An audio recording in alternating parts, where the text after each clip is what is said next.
We're here at Borders today with Wally Lamb, author of The Hour I First Believed, a remarkable story that takes us on a journey of a man who's alienated and angry, but takes us through a landscape of Columbine, Civil War, prison reform. You've got a lot on your mind, a lot to tell us. Oh, yeah.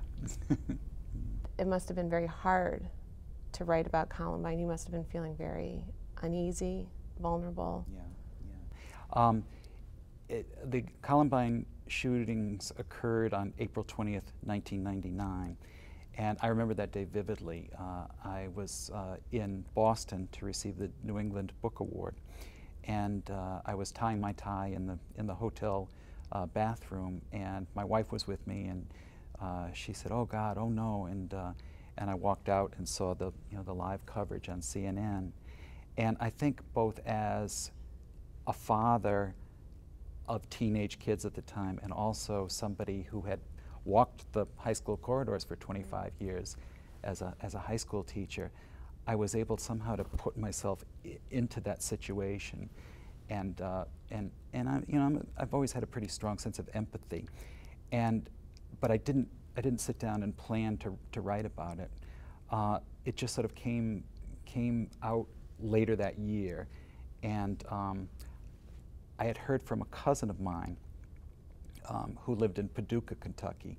Mm-hmm. She told me a story about an earlier school shooting where a young man sort of, I think he killed 2 or 3 people. And in that story, my cousin's daughters were at that school. Oh my goodness. And they were very good friends with the shooter's older sister. And my cousin told me this story about how that day, in the midst of the chaos, the older sister was just sort of walking up and down the hallway, just sobbing and saying, "I've never been in trouble at this school, I've never even been absent." And I would think about that every once in a while and just tear up. And I think it was sort of it was that and then the Columbine thing that made me want to wrestle with this subject. Your writing process is unique in that you follow your characters around and you probably don't always know what's going to happen. Can you talk about that writing process? Yeah. I think some writers, particularly writers who write in third person, they're sort of the master puppeteers of their characters, and they're pulling this string or making this leg go this way, that kind of thing. But that's not the way it works for me.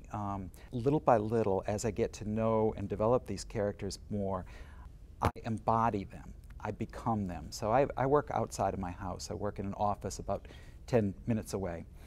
And so I drive in, and I open the door of the office, and for the next 8 hours or so, I become somebody other than who I really am. And it's kind of a weird process, but I tell you, I've never had acting experience, but I've had that classic actor's nightmare where I'm going to be in a play and I've somehow screwed up and not learned my lines, and now it's opening night and I'm walking out and everybody else is prepared and I'm about to wreck everything. When I hear actors talk about their work, particularly stage actors, I think more than film actors, I sort of nod, in recognition, because that's what I do. I sort of, take off my own skin and put on somebody else's skin. And what's cool about it, the payoff is if you stay with it and you become somebody else for your workday, you end up at the end of this long process, when the novel is finished, you end up knowing things that you didn't know before, because you've moved beyond the limitations of your own life, the borderline of who you are. And so, part of it comes from research and part of it comes from just being somebody else.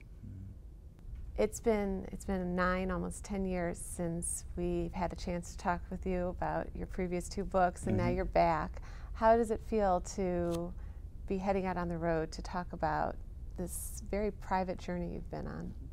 Well, I'll confess that I have some trepidation about it, but I'm also, because I've been a teacher all my life, it's an opportunity for me to sort of have exchanges and Q&As at at bookstores around the country, and I really love that part of it. I do, because I find the questions including your questions, to be challenging, and they sort of, you know, they allow me, you know, to sort of see things in a way I hadn't. You know, you sort of, when you're writing for this long, basically, you know, I have my writers groups, but basically you're just sort of alone with the material.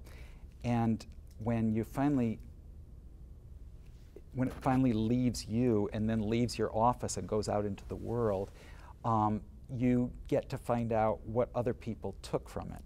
And I love that, I really do. And so I'm looking forward to this, to the book tour a lot. I am a people person. I love those kinds of exchanges. And so, yeah, so for about 9 years I've been sort of standing at the window with my nose pushed up against it, looking at the world go by, and now I get to, you know, enter the world again. Well, welcome back. Right, thank you. And that said, my radar is up looking for the next story.